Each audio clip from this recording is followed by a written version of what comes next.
Hello everyone, my name is Bassem Nafuri. I didn't put my name on there. This is Google Chrome OS. So the parallel session is development for mobile. So if you're interested in attending that, that's going to be in the main room. Over here we're going to be doing Chrome OS. So if you want to shuffle, this is the right time to do that. So by show of hands, how many people know what Chrome OS is? All right, so a number of people. Who doesn't know it?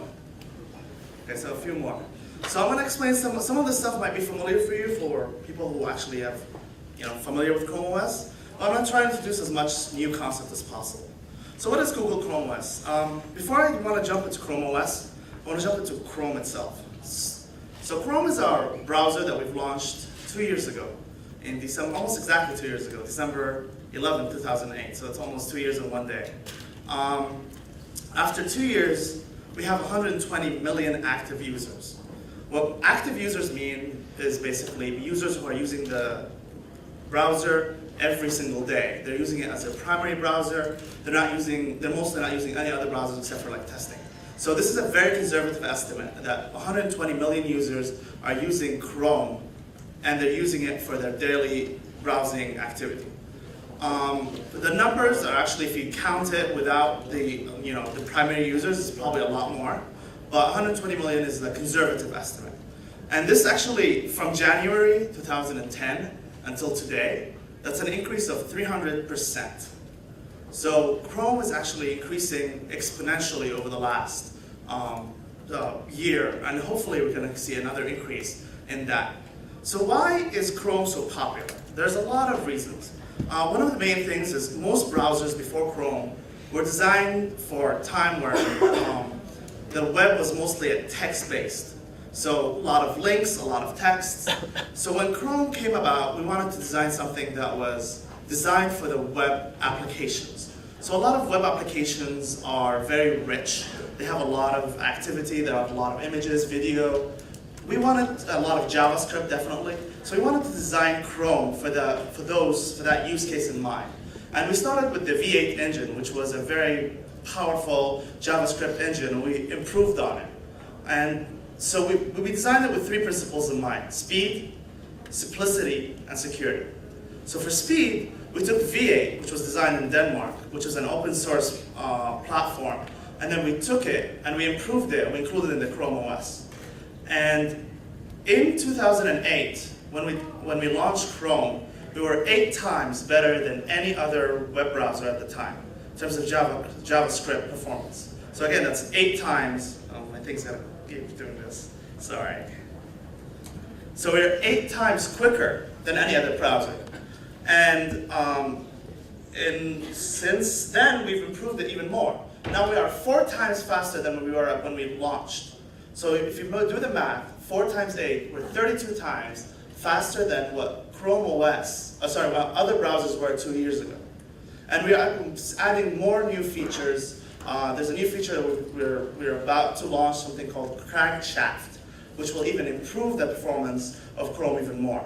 So there's a lot of speed, and hopefully we're going to have even more, better speed. And since we launched V8, and V8 is an open source, a lot of other browsers have utilized the power of V8 to improve the JavaScript performance, which is actually good news, because if everybody else is improving performance, that helps you, the user, get better browsing performance. We've also have a lot of improvements in terms of simplicity.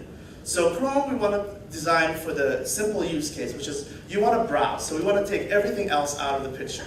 So we have a very minimal web browser that you can just come in, do your work, browse, and go. We don't want to increase and put any other extra stuff. We wanted you to kind of maximize your browsing experience. We also wanted to have the user not worry about updating their browsers. So currently, most browsers, you have to update yourself. You have to find the latest patch or latest update, and you have to make sure that you're updating your browser continuously. In Chrome, you don't have to worry about that. Chrome actually updates itself whenever there's a new release, which helps you a lot. You don't have to worry about it, and it just makes your life a lot simpler. Also, there's a new feature that we just added, which is called Sync. So Chrome currently has a lot of extensions a lot of cool features like, we'll introduce later something called apps, web apps. We have themes. So we wanted to make sure that you have the same experience everywhere you run Chrome. So if you have a Chrome on a Linux, a Chrome on a Windows, you have your Chrome OS, you have your Chrome on any other machine, anytime you log into it, we wanted to make sure that you have exactly the same experience. So since all this data is living on the cloud, all your settings, all your information is stored in the cloud, and whenever you log into another Chrome machine, or another Chrome browser, another machine, you'll be able to get all those settings down to your browser. So that's simplicity. And security is definitely also a very important concept. We wanted to make sure that the browser is as secure as possible. Going back to the automatic updates is one of the ways that we ensure that security is at the forefront of the user. Because if you are worrying about updating patches, then you're lagging behind in terms of securities. And every time a hacker finds a new vulnerability in browsers, they can attack browsers that are not updated. But if you have Chrome OS, Chrome browser, you can actually take the updates are done automatically for you, so you don't have to worry about patches. And most browsers won't be able to be hacked, or they won't be able to penetrate the browser. So that's a lot of the stuff that we've been working on. We've been helping doing a lot more, and I'll talk a little bit more about security in the context of Chrome OS. We're also working on making HTML5 really fast and really important. And you saw a lot of the demos today about HTML5 and how powerful it is. And we're trying as much as possible to make Chrome extend and verify and make sure that it works well for HTML5. And one last point about security is there's a conference called Pwn to Own, which is a security conference, especially for browsers. And over the last 2 conferences since Chrome OS launched, Chrome OS was not hacked. It was a competition for people to hack the browser. And although other browsers were managing to be hacked within a very short period of time, Chrome was one of the few browsers, or the only browser that actually survived the whole 2 days. Going back to HTML5, I don't want to spend too much time on the slide because you've seen a lot of the capabilities today. But I wanted to make sure that you, as a developer, you have access to a lot of the rich features that exist on your machine. We want to make sure you access the GPU to be able to run games and other rich media. We want to be able to allow you to do video, audio playback. We wanted to make sure that you can run parallel programs, so if you want to run more than one thread along the browser. We wanted to make sure effectively that web applications are as powerful as desktop applications.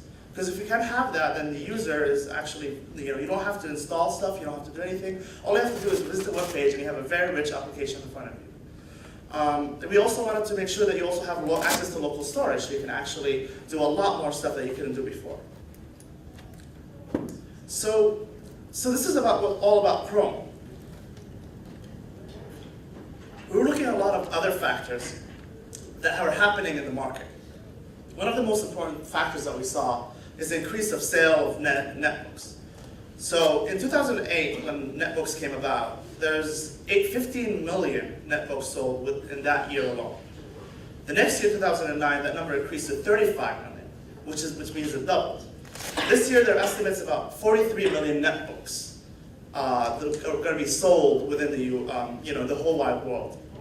And what that means is a lot of users are seeing these netbooks as these slim, small machines that they can use. They can have a lot of them running around the house. They can basically use them for internet access. They can use them for doing very quick tasks. And this is a very powerful concept because users now can have a lot of these netbooks lying around and you can play with them. Another trend that we saw is that a lot of applications are living on the cloud. So, like Nessa mentioned, most applications over the last few years, 5 years, have been web applications. You have your Facebook, Gmail, Twitter. All these applications are web applications that are living on the cloud, and all the really rich, innovative trends are happening on the cloud. There's not as much innovation, new programs or new applications that are coming on the desktop. So this is a very exciting trend, and we're trying as Google to help push that trend further. The final trend that we noticed is basically that the convergence of laptops and mobiles. So I'll start with mobiles. Mobiles nowadays are becoming a lot more powerful. You have your Androids, your iPhones, your other phones. They already have 1 gigahertz processors, which about 2 years ago or 3 years ago, whatever it was the processors that you had on actual desktops and laptops. So these small phones are being extremely powerful. You're also having apps that are being developed for those phones. You're having a lot of rich multimedia that is available for you on that phone. And you're also having tablets and other types of hybrid devices that are also making it a lot more powerful. On the other side, you have laptops and netbooks that are becoming a lot more mobile. Some netbooks already have like all-time connectivity, so you're always connected in the web. Some laptops most laptops have better power, so that you can use the mobile your netbooks and laptops everywhere you go. So all these trends make a very compelling story for Chrome OS. So basically, we want to design an operating system that is designed for the web. Because now most people are living on the web. They're spending most of the time in the web. So we wanted to make an operating system for users who are interested in living on the web. And that's where Chrome OS comes in. We wanted to have something that would be extremely fast, extremely simple, and extremely secure. Very similar to Chrome itself. I'll talk a little bit about all three aspects, but that's kind of the concepts that we wanted to highlight. Speed, simplicity, and security. So if you wanted to remember this talk, just remember those three aspects. Speed, simplicity, and security. So I'll start with speed. Most netbooks nowadays, most laptops, most operating systems, you have to have a lot of time to set up. With Chrome, with the OS netbook, we only need about 60 seconds or less to set it up. We didn't want to overburden, because it's only just a Chrome browser on top of nothing else. On top of just simple kernel. So that's all it is. It's just a Chrome browser and a Chrome kernel. And on a Linux kernel, sorry. And that's it. So basically, it's very simple setup. And we also wanted to make sure that it's fast to boot. So we stripped away a lot of the mumbo jumbo that was available right now. So how many people know that current operating systems still look for floppy disks? How many of you still use floppy disks? No. A lot of the operating systems were designed 20 or 30 years ago, at least. So the trend is, the idea here is, let's make an operating system that is more current, more for the current user. And similarly, so we wanted to make sure that it boots very quickly. And we wanted to make sure that it boots within less than 10 seconds. Compare that to current operating system, which boot in at least 45 seconds, or even sometimes more. The other thing that also happens is, the more you use your computer, the slower it becomes. Because it becomes very rusty, you have a lot of applications, the disk becomes very fragmented, so that makes it really slow. So we wanted to make sure that it's very fast. Also, since it's Chrome, it's fast. But when it's Chrome and Chrome OS, when we know the exact layout of the hardware, we know the exact layout of the operating system, that makes it even faster. So we're also spending a lot of time on making sure that it runs really, really fast as a web application. All the web applications run really fast. And finally, we wanted to also make sure that if you put the computer into sleep, that it's being very quickly to recover. So sometimes, most of the time, it will be less than a second where you're already recovered from standby. Next thing is simplicity. So Chrome, as I said, is just a Chrome browser on Chrome OS. So it's a very familiar UI. So anybody who's used Chrome will just see a Chrome browser, and they'll be able to use it immediately. So there's no learning curve. Nobody's spending time trying to get familiarized with the OS. It's just what it is. It's just a Chrome browser, and that allows you to spend your time trying to spend time on the web as opposed to spend time trying to figure out the machine itself. The other interesting aspect is the machine. Excuse me. It's a stateless machine. What do I mean by that? It means everything is living on the cloud. So if you have your machine, nothing is actually stored locally on the machine. And that's a very powerful concept, because if you take that machine and you lose it, or it gets destroyed, or it has any issues whatsoever, you can take that machine, throw it away, and get a new one, and you can just run as if nothing has happened. So that's a very powerful concept the fact that it's stateless, it's living on the cloud, would allow you to have. It's also zero maintenance. So similar to Chrome, you don't want to make you worry about updates. So you can actually the Chrome OS itself will update itself whenever there's a new update. It will keep checking for updates. And whenever there's a new update, it will just install that update for you and you don't have to worry about it. And as I said earlier, it's also rust-proof. So no applications to run. There's nothing that is installed on the machine except the Chrome itself. So you don't have to worry about it being rusty. So it will keep running fast when you first buy it, and it will keep running fast forever. Also, we wanted to talk, as I mentioned earlier, you have syncing, Chrome syncing. That's also, we wanted to leverage that for Chrome OS. So if you have the two different machines, Chrome OS machines, you have your themes, you have your extensions, you can have those themes and extensions on any machine that you use. Finally, it's also simple to share. So since it's a stateless machine, I can take my machine and give it to Mo right here, and Mo will be able to use that, log into that machine, have his own Chrome experience, and he doesn't, I don't have to worry about my privacy or anything like that because all the stuff is living on the cloud. Now I wanted to move to the concept of security. You have a question? About the privacy, you say. As you being in the cloud, you have a full total privacy? Yes, I mean, because the privacy, the stuff is living. I mean, you have a lot of stuff, applications that are already living on the web. So we don't actually, you have your email, you have your a lot of your Facebook. So we're not producing something new.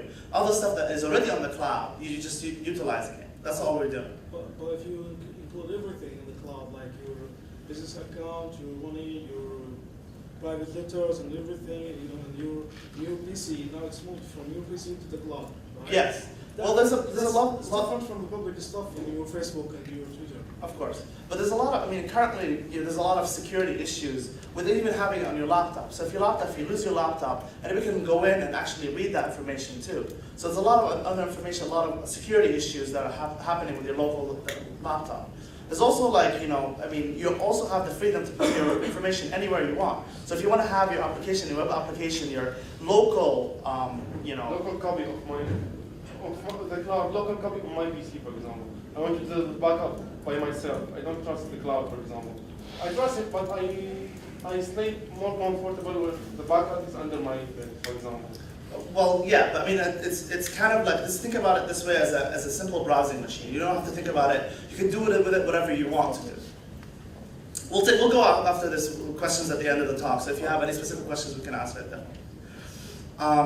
Moving on to security, which is the third aspect that we wanted to talk about. So for the current operating systems, security have the apps run as you. So you have basically your, any application that you run, it runs as yourself. So it has your same privileges, the same, reading and writing operations as you do. So basically, it will run on your machine. So it has access to the local file system, has access to the local memory, has access to all your hardware, and that is any malware that actually comes in could infect your machine and be able, because it's running as you, it will be able to penetrate your machine. But with Chrome OS, we are making sure that every web application, we treat it as a hostile application. We have the web model in mind. So when you run when you access a web page, that web page is treated very securely, and it doesn't interact with other web pages or with the operating system itself. So we kind of isolate it, we put it in a sandbox, we make sure that it does not penetrate your local file system. The other aspect is that there's only a small list of applications that are running on your computer. So you don't have to worry about access to the local kernel. So you only have Chrome and a few kernel applications that are running. So those make sure that you don't, there's no security holes. And then again, as I said earlier, the web applications are running in sandboxes. So every Chrome tab is its own process that is separated from other processes. And each process is running in its own sandbox, so it doesn't spill outside. We make sure that there's a very important security system surrounding the Chrome OS. We also wanted to make sure that the file system itself is locked down. So the boot system and most operating systems currently are actually writable. So you can actually go in and write on the booting system, which is the root system, which is a very dangerous concept. So we want to make sure that the root file system is read-only. So nobody can actually read or write onto that boot system, because that would be a very non-secure thing to do. We also wanted to make sure that the data is encrypted. So for whatever reason, they have your local cache and it basically, it gets into somebody else's hand. You can't take out the hard disk and start screwing around with it. You can't be able to read the data. And then also the data is synced to the cloud. So if you have any issues with the file sharing, any issues, you can also find it always on the cloud. And as I said earlier, there's also automatic updates for the OS. I wanted to also talk about another concept that we're introducing, which is verified boot.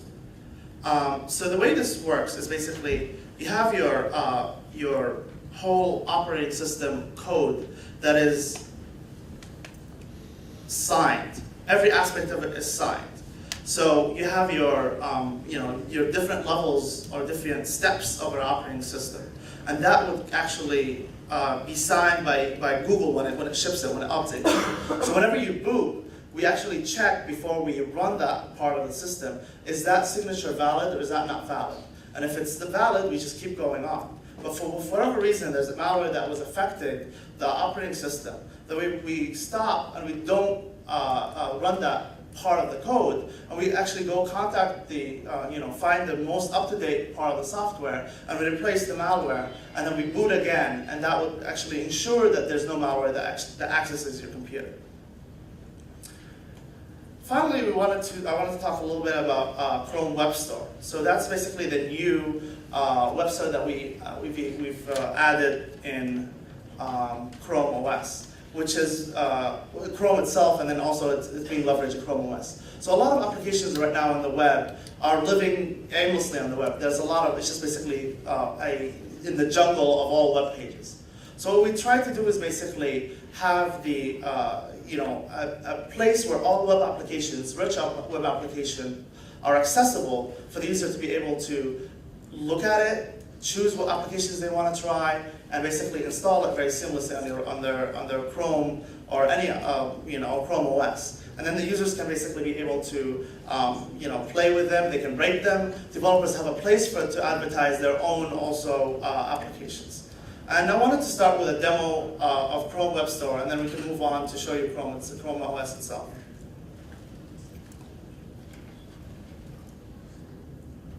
So this is the new Chrome with the web applications that you can see. You have games, like you can have rich games that entanglement, which basically leverages the new HTML5. You can see it's basically very interactive. Once it loads.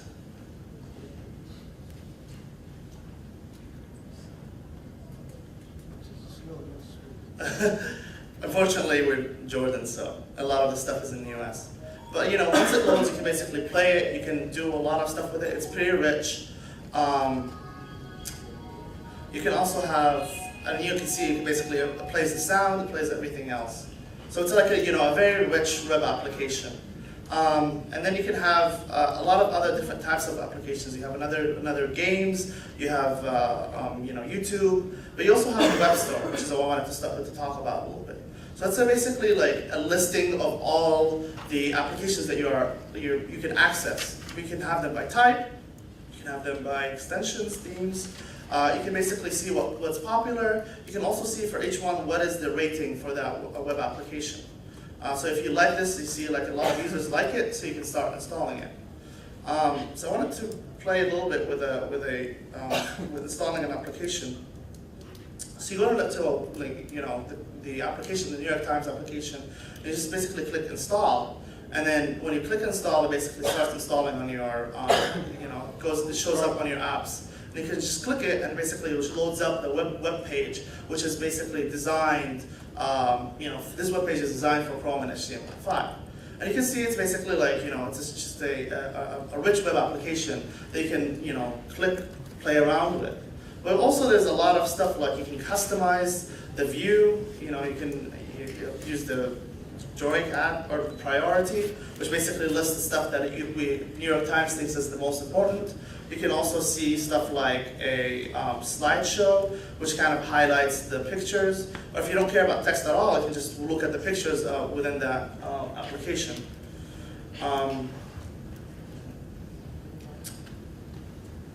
So now I wanted to also move down to Chrome OS. So if we can switch to the camera.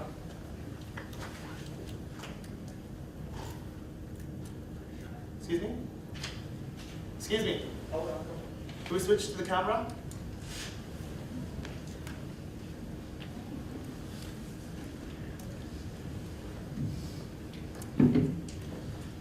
So this is Chrome OS. Sorry, the camera is not very good, so it's a little rusty. Can you hear me, or should I use the mic? Okay. So as you can see, it's basically the same applications, and soon enough this will update from my machine and show up my New York Times application, which I just installed on that machine over here. So I wanted to show you a few things on the Chrome OS. So as you can see, like the theme that I had on my original machine is now available on this machine. So I had the Ramadan theme, which basically you can see on that machine is now available on this. It also allows you to also look at the web store, install applications that will again be highlighted back in my other computer if I wanted to. My device is offline, that's why it's not. So while that's doing, we can also see like there's these things called pin tabs. And the pin tabs are basically like these permanent tabs that no matter how many tabs you open are always there. And they always have the same, they're always going to have the same size no matter how many tabs you open. And that kind of provides you like quick access tabs that you can basically come back to at any time.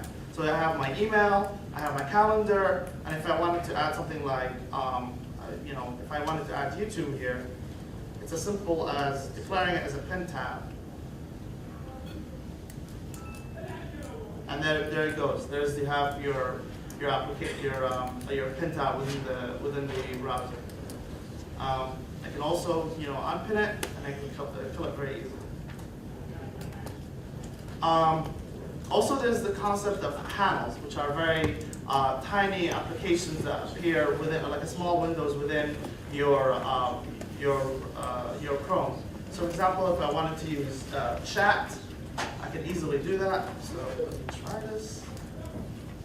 So I open this, and you can see it opens up a little panel on the side that you can basically use to chat with other people. Internet connectivity issues. Sorry, guys.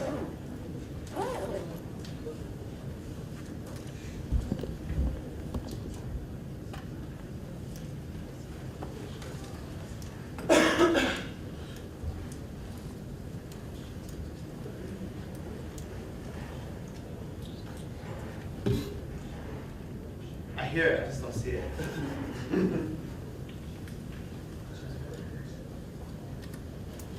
This always happens when you have a live demo. It always doesn't work when you want it to work. Don't have full screen of that. Yes, that is definitely true. But you can also see that you can also minimize it at any point in time if you want to get distracted. But it's always will be there. So if you basically change it, change tabs, change to pin tabs, they'll always be there. So that's basically like the power of having something like this. Let's see what else I wanted to show you.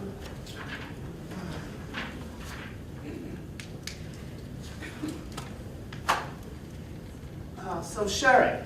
So one of the other aspects of Chrome OS is the fact that you can share applications, share your laptop between two other different people. So if I log out of my Chrome OS, I have basically the login screen, which basically provides me with different users that have used this application. So I have me, I have my boss Hamzawi, who basically uses this machine, and I can easily add my other account if I wanted to. And all I have to do is just log into my machine, and I'm just creating a new account here. It asks me to take a picture, click OK, and I'm in. I can start basically playing around with my Chrome. I can start basically browsing my internet, and whatever theme I had installed on my different machine will basically be propagated onto this machine. So basically, if I have any applications, I don't have I have whatever applications I have in the other machine will automatically. The other thing we also wanted to do is, so basically, you can share this with your family, with your, with your wife if you wanted to. It doesn't matter whose machine it is. It's stateless. Anybody can use this machine. But also, we also provide you with a guest mode.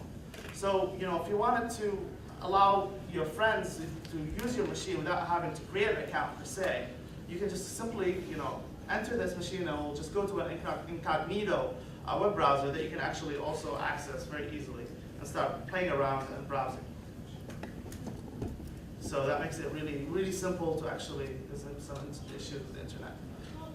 It makes it really easy to be able to share your machine with other people.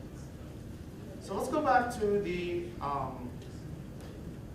to my account. I want to show you something that is also pretty interesting. I have a lot of bad pictures of me, so bear with me.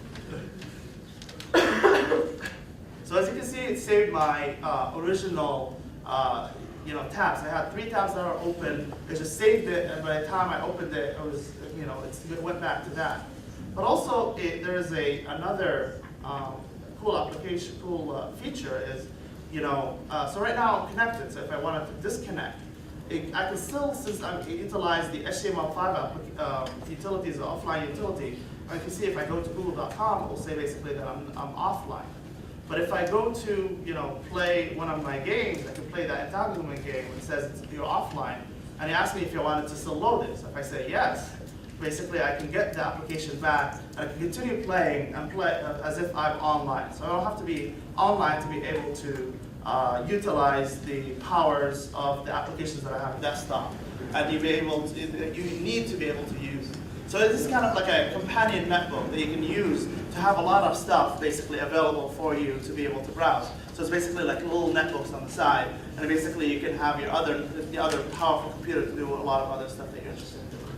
Okay, another about the Chrome browser. I am still using Firefox because I have a lot of problems with Chrome browser. The proxy issue. If I have on Windows, for example, under the hood options, the proxy is not separated from Internet Explorer proxy. For example, Firefox or Opera, it has another separated proxy. Why Chrome browser sticks with IE proxy? That's a good question. I don't know the answer to it, but talk to me afterwards, and I'll find somebody who can answer that question for you. Yes. Go ahead. David? Is David here? No. Yeah. So talk to me afterwards, and I'll let Okay. Sorry, are you planning to support panels in the Chrome browser, not the OS? I'm not sure. I don't know if they actually has built to have panels in Chrome itself. I don't see it right now. I don't know if we'll be able to support it later on. Another question, will you be offering the Canary build for operating systems other than Windows like Linux or Mac? What do you mean? In Windows there's a stable, beta, and dev build. There's also the Canary build, the very bleeding edge. So it's only offered on Windows. Chrome was its own OS. It's not offered on Windows or No, anything. I mean the browser. The browser is already offered on Linux and on Mac. I meant the Canary build. Is that the new build of Chrome? No, it's the very bleeding edge build.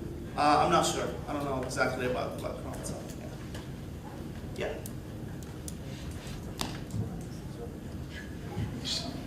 Okay, go ahead. No, the gentleman in the back first. That's that first. Have you make any imagination about the security for instance, if I crack for one PC, that means I crack this PC per se. Wait, what?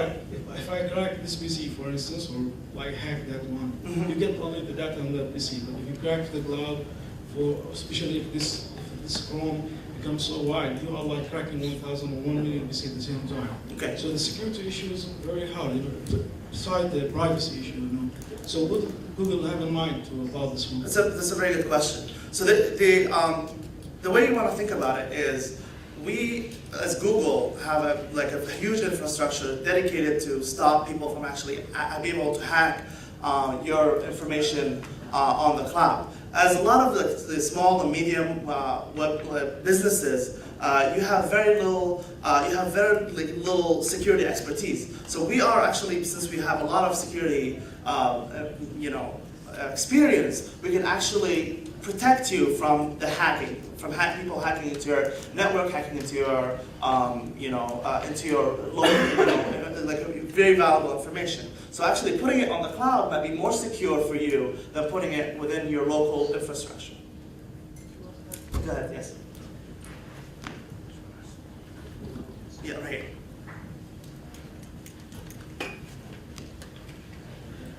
Sorry, we Chrome OS and also the trend of cloud computing is also promoted by your rival Microsoft. This is will wipe out the privacy definitely. About the features you talk about, especially speed, simplicity, and security, do you recommend cloud computing for countries that don't have a broadband connection?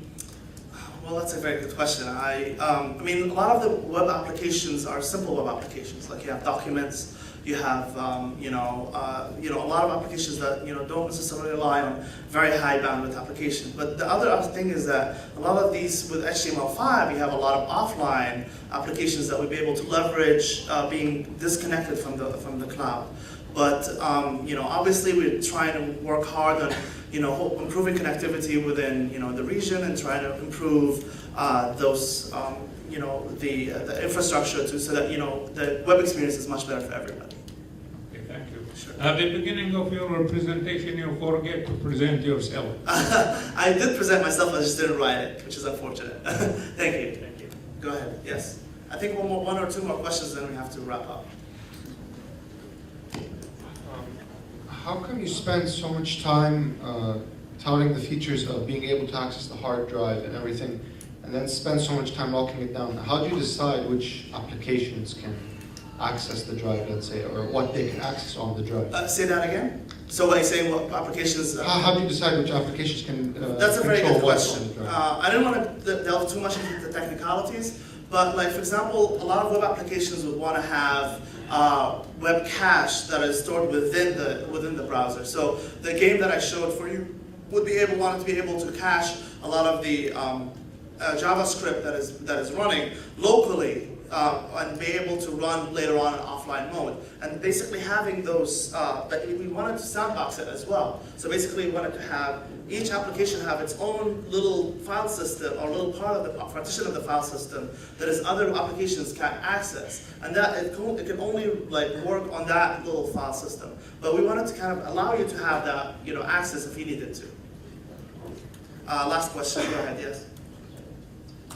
How much you are going to offer as a space on the cloud for each account? Offering on the space? Yes, space. Well, the cloud is basically, we're not actually offering anything on the cloud per se for Chrome OS. You can use this Chrome OS on any application on the web. So if you have something that offers you unlimited storage on the web, go ahead, use Chrome OS to access it. If you wanted to use Google will provide you X number of gigabytes and then be able to utilize it. But we wanted to kind of have something that would enable you to access the web very fast, very simple, and very secure. Okay, if I exceeded the limit that Google offered me through Chrome OS on the cloud, can I control the storage? I don't want the storage on the cloud. I want the storage to be on my computer. Well, I mean, the paradigm that Chrome OS is giving you is basically that the storage will be on the cloud. There's a lot of different applications that you can utilize, like a lot of different, cloud solutions or storage solutions. And so basically a lot of those information, and then you can also take it and you can, I didn't get a chance to present it, but you can also put stuff on external hard disks, you can put stuff on USBs, you can put a lot of stuff on that information. Mo, you have something to say about that? No, I just want to add and you're not restricted to use the cloud, the Google Cloud. right? So it's just, so the operating system or Chrome OS will allow you to access the internet, right, or the web. So you can use the cloud of Microsoft if you really prefer. So right now, for example, I don't want to announce Microsoft, but they provide some things over the cloud, or Amazon, or something like that. So it's not restricted to Google Cloud. So exactly. as soon as you get your limit here, you're fine to use whatever you want. Excellent. Sure. Okay. Well, thank you very much. I really appreciate you attending. And I